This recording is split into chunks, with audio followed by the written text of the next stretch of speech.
Bonjour, présentez-vous. Sophie David, je travaille pour la société IGC Dezac Conseil, une boîte de consulting sur la Corse. Et je suis spécialisée dans la commercialisation et développement commercial, communication. Je m'occupe de clubs de sport pour leur trouver des sponsors. Dans le nôtre. Voilà, Wally Salvang, je suis le fondateur des pratiques de l'Ovalie en fauteuil. Que ce soit le 13 fauteuil ou le rugby à 7 en fauteuil. Mais là, je m'occupe uniquement du développement du 7 en fauteuil au niveau national et international. Voilà. Le rugby à 7 en fauteuil, c'est quoi la différence par rapport au rugby en règle générale? C'est du rugby. Et vous avez fait une belle remarque. Quelle est la différence entre le rugby et le rugby féminin? C'est du rugby. D'ailleurs, on ne dit plus rugby féminin, on dit rugby. Donc ce soir, là, vous allez voir du rugby. Voilà, sauf qu'il est accessible au plus grand nombre. Il y a des règles qui changent, il y a des règles adaptées, je suppose. Vous connaissez le rugby à 7? Vous Oui. l'avez vu à la télé aux Jeux Olympiques? Je peux vous donner le sifflet, vous pouvez arbitrer, c'est les mêmes règles. D'accord. Vous faites un avant qui ne profite pas, on fait une mêlée à 3 contre 3. Il y a des petites adaptations. Chez nous, au lieu d'être 3 contre 3 face à face, on est 3 contre 3 de façon linéaire. C'est une mêlée linéaire. Vous allez pouvoir le découvrir tout à l'heure. Là, au niveau de Frontona, c'est question par rapport à des partenaires, par rapport à une salle pratique, c'est... Tout à fait, c'est exactement tout ce que vous venez d'énumérer. En fait, pour la petite histoire, j'ai travaillé pendant très longtemps. J'ai vécu sur Bourgoin pendant plus de 17 ans. J'ai travaillé au CSBJ, au sein du CSBJ en tant que je faisais partie du bureau. Je me suis occupée également de toute la partie partenariat.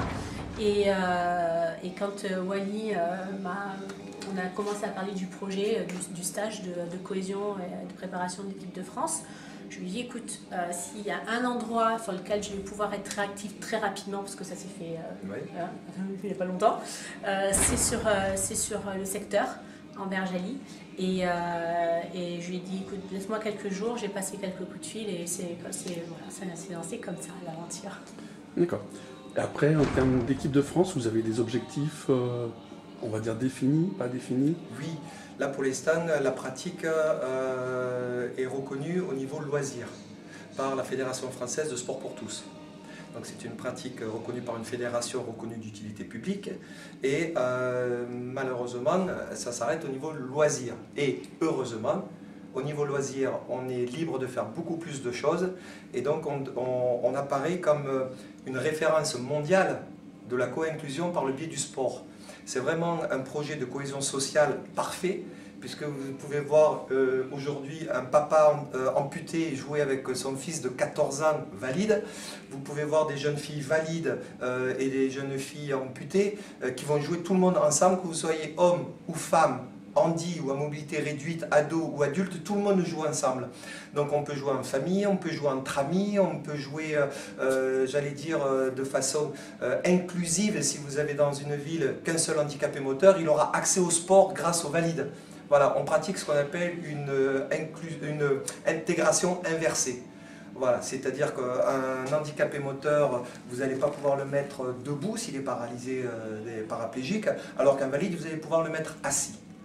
Voilà. Donc on ne met pas des valides en situation de handicap, parce qu'en situation de handicap, on peut le résumer à « je ne peux pas », puisqu'ils peuvent, ils ne sont pas en situation de handicap. Par contre, grâce à la règle de jeu, on a effacé toutes les situations de handicap pendant 80 minutes, jusqu'au coup de sifflet final. Tout le monde joue et tout le monde est capable de jouer avec les mêmes règles.